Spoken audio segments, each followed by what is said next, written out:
Assalamualaikum warahmatullahi wabarakatuh. Selamat sore anak-anak kelas 6 semuanya. Apa kabarnya hari ini? Ketemu lagi kita di channel YouTube Rivas Education bersama Miss Ida. Oke, hari ini 20 Juli 2020. Materi kalian materi baru ya. Kita lihat yuk materinya apa hari ini. Oke, hari ini materi kita adalah bilangan pecahan ya. Untuk bagian yang pertama, oke ya. Paling tidak ini pecahan sudah pernah belajar sedikit ya. Cuma kalau di kelas 6 lebih diperluas lagi, lebih detail lagi, dan lebih banyak lagi variasi jenis-jenis soalnya ya. Yuk kita mulai slide pertama. Kita bahas tentang apa ya untuk bilangan pecahan ini.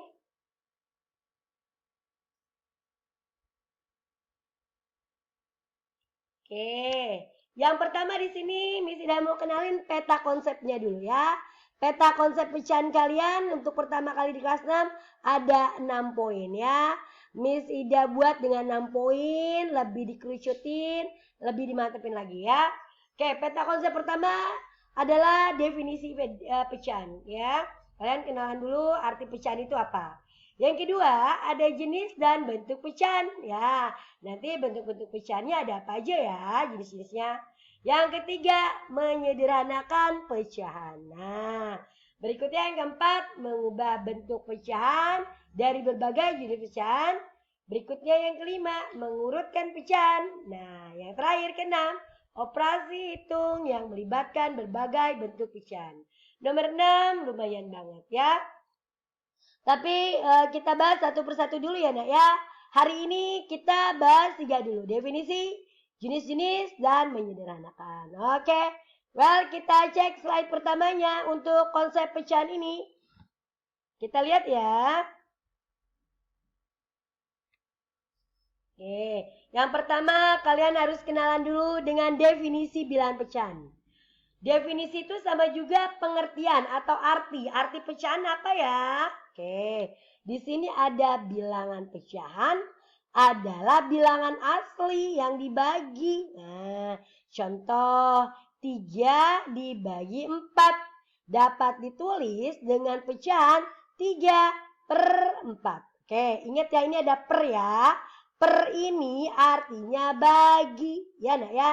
3 dibagi 4. Ya ini 3 dibagi 4 atau bisa ditulis dengan 3/4. Di mana 3-nya sebagai pembilang. Oke, dan 4 menempati tempat penyebut ya. Yang atas posisinya namanya pembilang, yang bawah penyebut. Jadi bisa dikatakan pecahan itu yaitu bilangan yang terdiri dari bentuk A per B. Nah, A per B. A-nya bisa ganti-ganti bilangannya. B-nya juga bisa ganti-ganti bilangannya. Ingat ya, bilangan sama juga nilai atau angka. Nah, ingat tadi bagian atas apa namanya? Pembilang. Bagian bawah apa namanya? Penyebut. Nah, pernya ini artinya dibagi. Oke, jadi definisi bilangan pecahan adalah bilangan asli yang dibagi. Nah, terus bisa ditulis dengan menggunakan per ya, kayak gini. Oke, yuk kita cek slide berikutnya ya. Nah, berikutnya ada jenis dan bentuk-bentuk pecahan. Nah, jenis dan bentuk-bentuk pecahan ada apa aja ya? Oke, di sini Miss Ida bagi bentuk-bentuk pecahan ada 4. Pertama, pecahan biasa, pecahan campuran, pecahan desimal, dan pecahan persen. Jadi, ada 4 model atau bentuk dari jenis-jenis pecahan ya. Yuk kita lihat contoh-contohnya bagaimana ya untuk pecahan biasa. Contohnya seperti apa model jenisnya. Nah, di sini kita lihat contoh pada bentuk pecahan nih. Nah, oke, di sini ada pecahan biasa. Contohnya 1/5 atau 3/8 ya.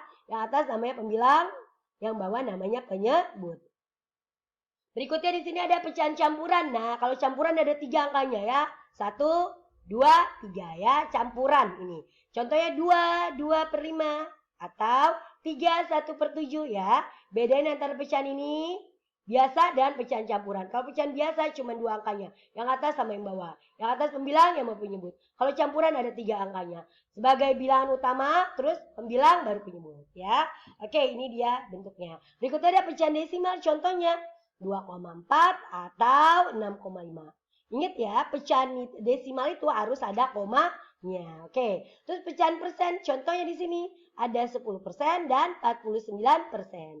Ini lambangnya ya, ini lambang persen ya, simbol persen kayak gini ya, nak ya. Oke, yuk kita cek yuk berikutnya ya, slide berikutnya.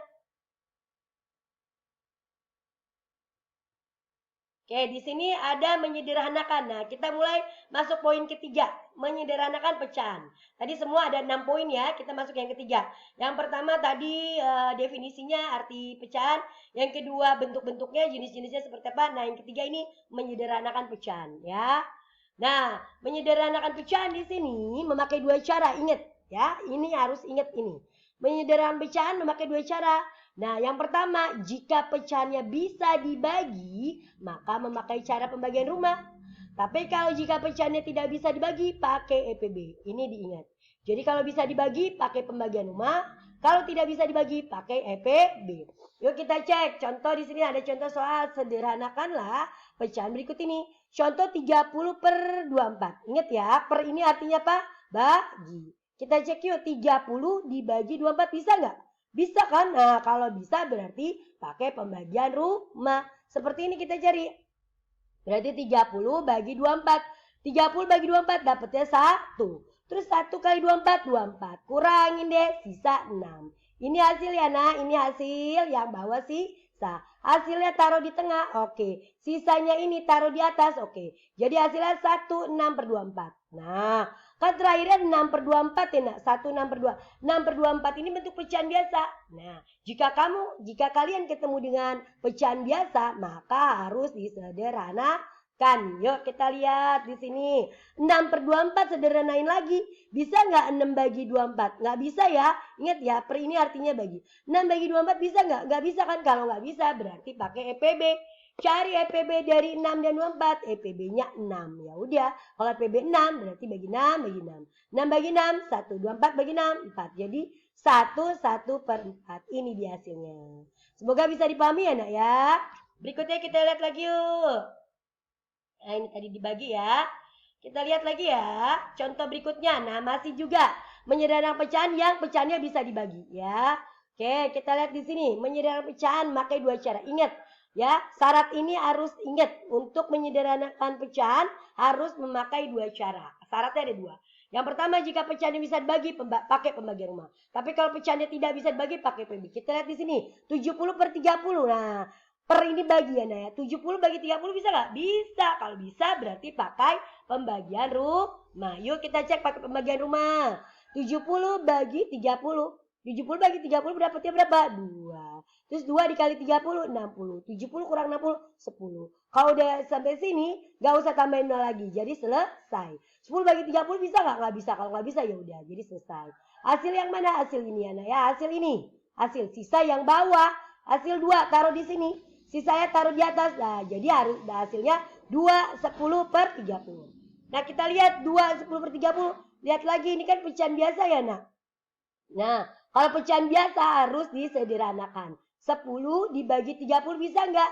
Nggak bisa kan? Nah, kalau nggak bisa berarti pakai EPB. Yuk kita cari EPB dari 10 dan 30. Nah, dapatnya 10. Ya udah, kalau EPB-nya 10 berarti bagi 10 bagi 10. 10 bagi 10, 1. 30 bagi 10, 3. 2-nya letakin. Jadi dapatnya 2, 1 per 3. Oke ya, pelan-pelan bisa dipahami ya nak ya. Ditelitin lagi video-video pembelajarannya. Semoga makin paham. Yuk kita cek slide berikutnya ya.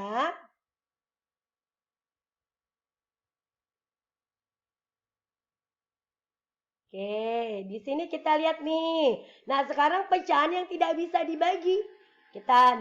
Miss Ida masih lampirkan ya syarat menyederhanakan pecahan. Ingat ada dua. Jika pecahannya bisa dibagi, maka pakai pembagian rumah. Nah, jika pecahannya tidak bisa dibagi, berarti pakai PB. Nah, ini pecahannya tidak bisa dibagi, maka pakai EPB. Kita lihat yuk contoh soalnya seperti apa ya. Oke, ini dia contoh soalnya ya. Di sini ada contoh soal, sederhanakanlah pecahan berikut ini. Kita lihat yuk yang nomor 3 dan 4. Di sini ada 12 per 20. Nah, 12 per 20. 12 per 20 bisa nggak dibagi? Per ini artinya bagi ya nak. 12 dibagi 20. Bisa nggak? Nggak bisa kan? Nah, ingat ini khusus yang tidak bisa. Kalau nggak bisa berarti pakai EPB. Cari EPB dari 12 dan 20 ya. Insya Allah kalian masih ingat ya cara mencari EPB ya. Bukan KPK loh. EPB. Ya udah. EPB dari 12 dan 20 ada 4. Ya udah. Berarti bagi 4, bagi 4. 12 bagi 4, 3. 20 bagi 4, 5. Jadi nggak bisa disederhanakan lagi. Selesai. Oke. Berikutnya yang keempat kita lihat. 27 per 30. Per ini ingat ya nak, bagi. 27 bagi 30 bisa nggak? Nggak bisa kan ya nak ya? Nah, kalau nggak bisa berarti pakai EPB. Yuk kita cari EPB dari 27 dan 30. Nah, dapatnya EPB 3. Kalau dapat EPB 3 berarti bagi 3. Bagi 3. 27 bagi 3, 9. 30 bagi 3, 10. Oke. Mudah-mudahan insya Allah dipahami ya nak ya, pelan-pelan video berikutnya. Semoga makin mengerti, makin paham untuk materi kita bagian pertama ini pecahannya ya. Kita lihat berikutnya ya, slide berikutnya ya. Oke, di sini ada contoh. Nah, sekarang campuran nih. Oke, campuran ya. Contoh soalnya seperti apa? Nah, seperti ini lihat ya. Misalkan 3 per 8. Ya cara nyarinya. Ya. Nah, 8 kali 3, 24. 24 kali 24 tambah 3, 27. Jadi kalikan dulu 8 kali 3, 24. 24 tambah 3, 27. Jadi 27 per 8. Selesai. Nah, ini yang nomor 2. Nah, 4, 3 per 9. Nah, Miss Ida carikan lagi, kaliin lagi. 9 kali 4 berapa? 9 kali 4, 36. 36 tambah 3, 39. Jadi 39 per 9. Dan sederhanakan lagi nih, bagi 3, bagi 3. Jawabannya 13 per 3. Nah, ini kan dia bisa ya, nah ya bisa dibagi. Kalau bisa dibagi pakai pembagian rumah. Nah, ini dia hasil dari pembagian rumahnya ya. Oke, berikutnya kita lihat yang contoh yang ketiga. Nah, ketiga ini sama sebenarnya kayak nomor 2. Cuman kalau nomor 3 kan sama ya soalnya ya 4, 3 per 9. Ini juga 4, 3 per 9. Nah, Miss Ida tapi nggak ngaliin. Nggak 9 kali 4, 36. 36 tambah 3, 39. Kayak gini. Enggak. Langsung aja sama Miss Ida bagi 3, bagi 3. Jadi 4, 1 per 3. Ini jadi lebih simpel. Hasil sama ya. Oke. Silakan aja kalian caranya gimana untuk menyederhanakan. Asal kalian paham. Itu ingat ya. Oke. Jadi ini sebenarnya nomor 2 dan 3 soal sama, cuman caranya berbeda. Ini yang lebih simpel ya. Oke. Berikutnya yang keempat kita lihat. Nah, di sini ada 5, 1 per 2. Campurannya gimana bikinnya? Dan ini kan campuran ya. Jadikan biasa kita lihat. 2 kali 5, 10. 10 tambah 1, 11. Jadi 11 per 2. Oke. Jadi kalau udah campuran, ya dijadikan biasa. Udah nggak usah dikecil lagi. Jadi ini kan campuran nih nak. Jadikan biasa. Ini biasa. Ya udah nggak usah diapa-apain lagi. Jadi selesai. Oke. Thank you buat pembelajaran kita hari ini ya nak ya. Semoga bisa dipahami. Dilihat-lihat lagi videonya, diamati lagi materi pembelajaran kita hari ini. Semoga berkah ilmunya ya nak ya hari ini ya nak ya. Misal masih ada pertanyaan atau masih ada yang kurang mengerti, bisa ditanyakan ke WhatsApp grup bersama Miss Ida ya. Insyaallah nanti Miss Ida bantu ya. Oke, thank you kebersamaannya hari ini. Mohon maaf atas segala kekurangan Miss Ida. Sampai ketemu lagi nanti hari Rabu depan. Oke. Wassalamualaikum warahmatullahi wabarakatuh.